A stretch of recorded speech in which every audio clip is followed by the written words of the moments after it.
abaturage barazaga nk'umuganda bakatuzanira amazi, abafundi bakazamura. Kubivuga biranaturenze. Amazu twari turimo yari amazu y'ibyatsi. Ibi ni bimwe mu bikorwa byakozwe n'abaturage mu muganda. Uyu muganda rero wacu nuwo kubaka ibikorwa nk'ibi by'amajyambere dufatanije abafite imbaraga bagatera inkunga, abafite nkeya, bityo twese tugatera hamwe imbere. Mu Rwanda umuganda si uwa none, urasanzwe mu muco w'abanyarwanda kuva kera na kare. Gutanga umuganda ni umuco. Umuco nibwira ko atari w'abanyarwanda gusa, ni umuco muri rusange w'abanyafurika. Iyi nzihiye abaturanyi baratabara bagafasha kuyizimya. Iyi hirimye baratabara bagafasha kuyegura cyangwa se kuyubaka bundi bushya. Niyo umuryango wishimye, abaturanyi barawegera bakishimana nawo.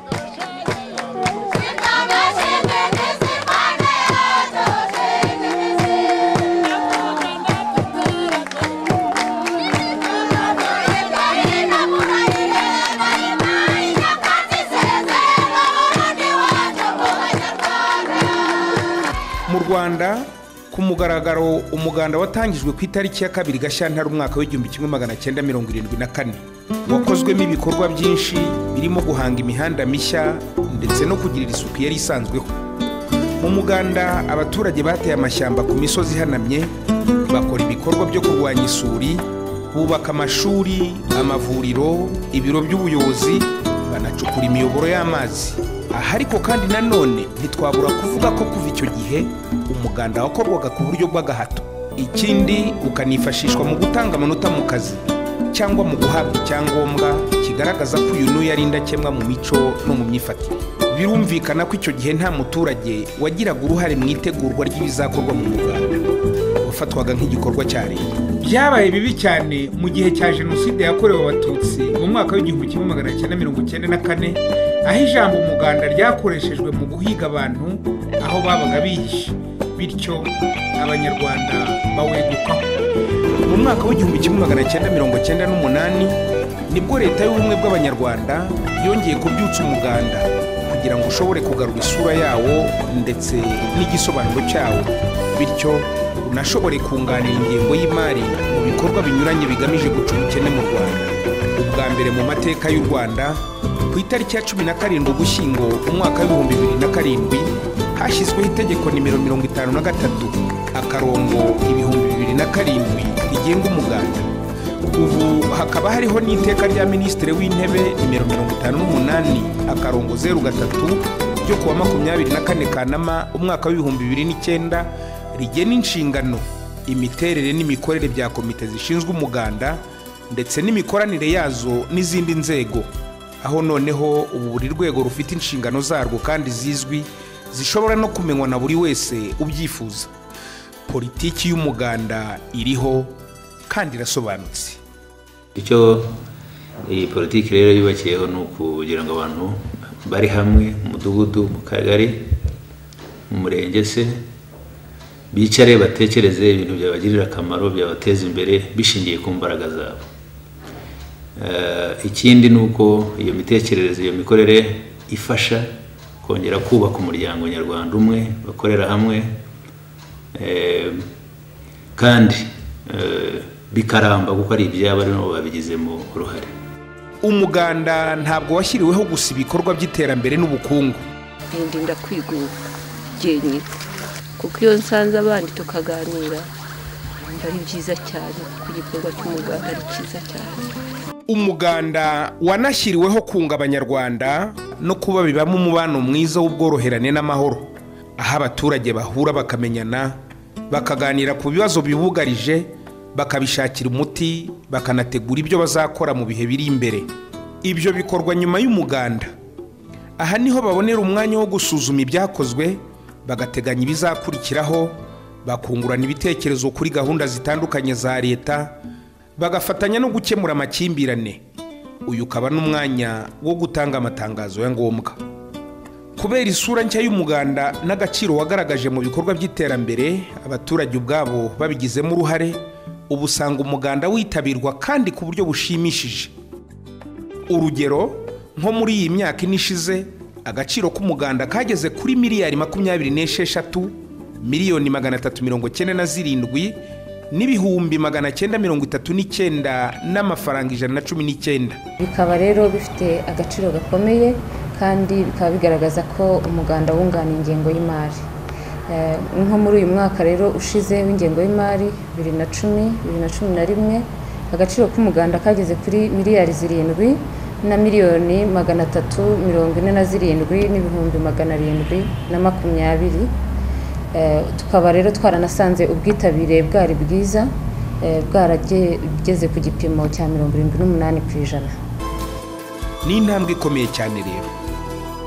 Mu rwego rwo gukomeza gushishikariza abaturage kurushaho kwitabira umuganda no gushyira imbere umuco wo gufata neza ibikorwa bikoreye, kuva mu kwezi kwa Werurwe umwaka wa 2010 kugeza muri Kamena umwaka wa 2011, hateguwe igikorwa cyo gushima abakoze neza. Hashyirwaho amarushanwa y'umuganda guhera ku kagari kugeza ku rwego rw'igihugu. Muri aya marushanwa hagaragaye ibikorwa byinshi by'indashyikirwa byakozwe n'abaturage. Ibi bikagaragaza intambwe abanyarwanda bamaze gutera mu kwitabira kwigeza ku majyambere arambye, bikwiriye kubera abandi urugero. Buri kagari karicaye gakoresheje komite y'umuganda ndetse n'abaturage baricara bareba igikorwa cyiza bashyira mu marushanwa.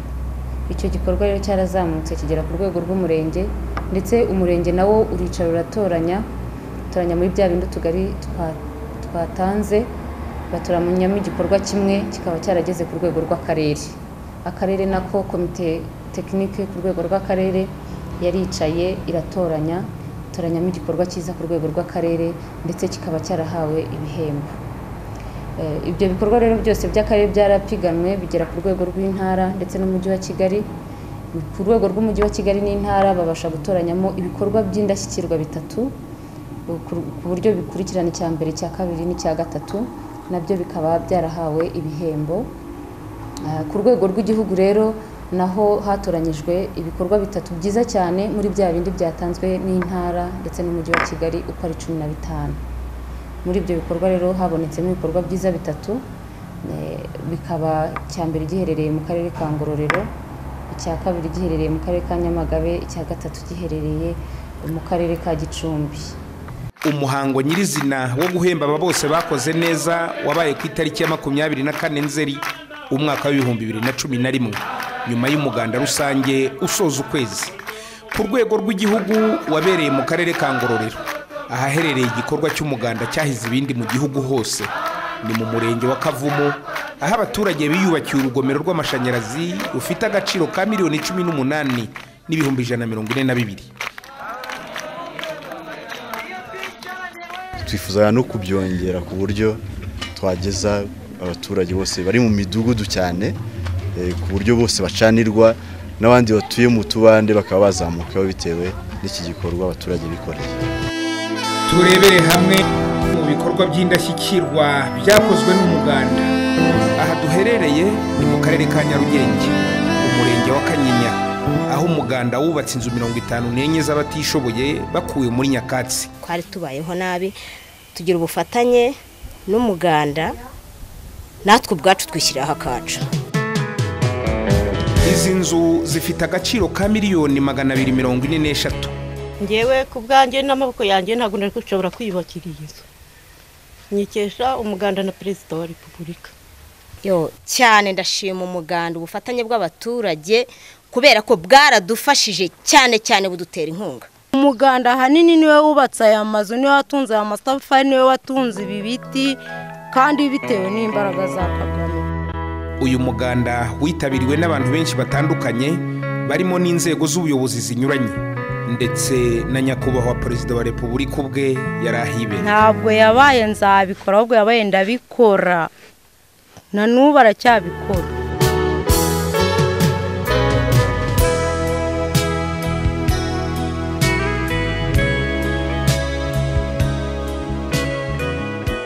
tugeze ni mu karere ka Kicukiro mu murenge wa Nyarugunga, aho umuganda w'abaturage wubaka ibyumba by'amashuri 24 byose bifite agaciro ka miliyoni 247.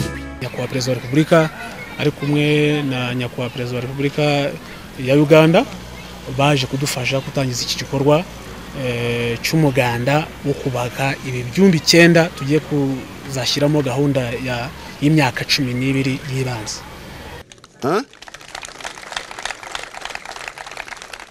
N'umuco wacu wa kera. Noneho Rais Kagame n'Abanyarwanda wamegeusha umuco wa kisasa. Hii ni muhimu sana.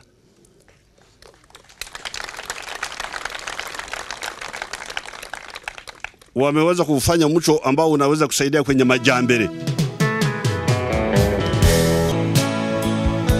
Tunyarukire no mu ntara y'Iburasirazuba. Ibi ni ibiro by'akagari ka Rwesero mu murenge wa Kirehe, akarere ka Kirehe, yiyubakiwe n'abaturage mu muganda. Ifite agaciro ka miliyoni 11. Bigaragara rero ko ari akagari gasanzwe gakora neza mu bufatanye, cyane cyane ibi bikorwa byose bagenda babigezeraho kubera umuganda, kubera imbaraga zabo bashyira hamwe. Tujye mu ntara y'Amajyaruguru naho mwihera ijisho iby'umuganda wahakoze. Turi mu karere ka Gicumbi mu murenge wa Manyagiro. Abaturage bafatanyije bubatse amazu 36 yose yabahejwe inyuma n'amateka. Afite agaciro ka miliyoni 64 n'ibihumbi 750. Amazu twari turimo yari amazu y'ibyatsi, mbese agondetse, buriya basakazaga amazu ntuzibikenyeri. Mbese muri make yaritwa Kiramujyanye. None ukuntu twari turiho wabaga uburi nk'apfara mu ntuza mu muhanda ukore umuntu uri mu nzu. Kubivuga biranaturenze. Nk'ubu twari dutuye mu nzu ntago twirwaga dukinga zari za burende, ariko twakinganga n'imifuka, bumwe nitunakinga n'imifuka. Kubaho kwacu mbere ni nkaho twari nko kwibera nko mu nkingo, niko byari bimeze. Abari muri izi nyubako ubu baraho baratuje, baratunze kandi baratunganiye. Mbese ubu ngira ngo murareba ni nkaho twageze ibuzungu. Twafatanyaga n'abaturage dukora umuganda, natwe tukiga tubumba amatafari. Twashizanyije nabibanza badufasha guhanga uyu muhanda. Amazu ntago ariko twashize amafaranga yo kuzamura. Abaturage barazaga nk'umuganda bakatuzanira amazi, abafundi bakazamura. Ijo mbaraga zose zabaye izacu, amatafari nitwe twayibumbiye, bakaja bashanga amatafari waruduze 2,000 ugatangira bakakubakira.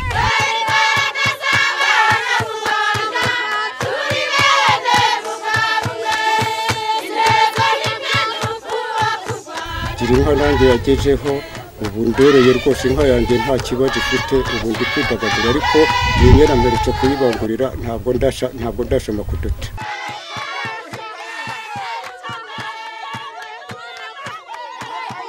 Mu ntara y'Amajyepfo, aha ni mu karere ka Nyamagabe mu murenge wa Musange, abaturage bishyize hamwe batekereje uburyo barwanya ubukene bwari bubugarije.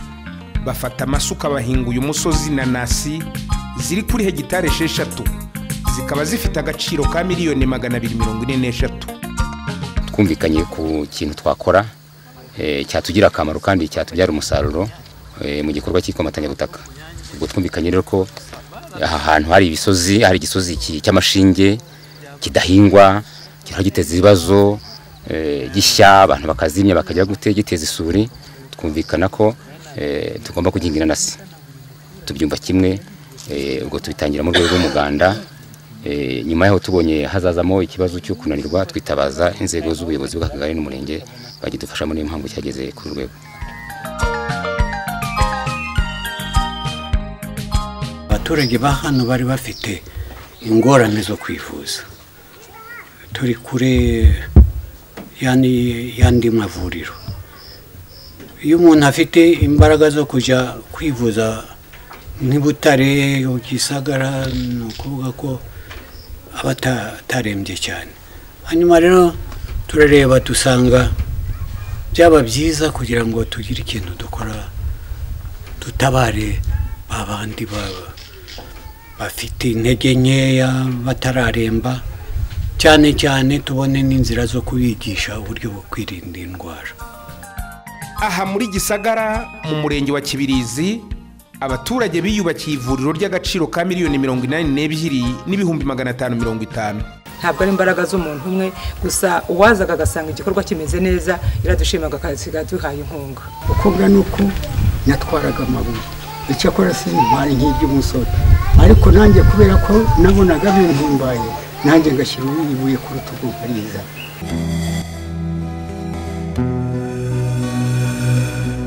Tugeze mu ntara y'Iburengerazuba mu karere ka Rutsiro mu murenge wa Boneza. Uru ni urwibutso rwa jenoside yakorewe abatutsi, rufite agaciro ka miliyoni 15, rukaba rwariyubakiwe n'abahatuye. Twagiye tujya kuzana amadafari mu Kagenda cyangwa iriya mu ishyamba, twangiza tugatanga amafaranga tugateranya kugira ngo tubone igisenge cyo hejuru. Na umwana muto uri mu rugo yagiye adufasha, twagiye dutanga igiceri cya 50 kugira ngo tubakire urwibutso rwacu ko abantu bacu bavirwaga. Ni imbaraga zacu, nta nkunga yavuye hanze yenda kuba twaba twarasabye inkunga cyangwa ubuyobozi bwacu bw'umurenge bwarasabye inkunga. Mu by'ukuri umuganda ni igikorwa gihurirwaho n'abantu benshi b'ingeri zitandukanye, abaturage, abayobozi barimo n'abo mu nzego nkuru z'igihugu, abanyamadini ndetse n'abanyamahanga, kuko nabo usanga muri iki gihe badahwema kuza kwiga umuganda mu Rwanda. Umuganda hirya y'imipaka y'u Rwanda. Izi ni ingabo z'u Rwanda mu butumwa bw'amahoro bw'umuryango w'abibumbye mu majyaruguru ya Darfur, aho batangizaga umuganda wa buri kwezi bafatanyije n'ingabo z'ibindi bihugu ziri muri ubwo butumwa. Ubu bufatanye bw'izi ngabo ikaba ari intambwe ishimishije, kuko izo ngabo nizisoza ubutumwa bwazo muri Darfur zizajyana uyu muco mu bihugu ziturukamo. Ibi ni urugero. Tuzengurutse ibyakozwe byose bwacya bukira. Ibikorwa byo ni byinshi kandi biri henshi hirya no hino mu gihugu. Ni ibyo kwishimira rero, bigashimirwa n'abaturage bose babigizemo uruhare, kuko batanze umusanzu ukomeye biyubakira igihugu. Ahari ubushake burya byose birashoboka. Ni muri urwo rwego ubona twageze ku gikorwa nk'iki ngiki. Ikintu kiri ngombwa ni ukumenya ko umuntu ashoboye. Iyo amaze kwiyumvamo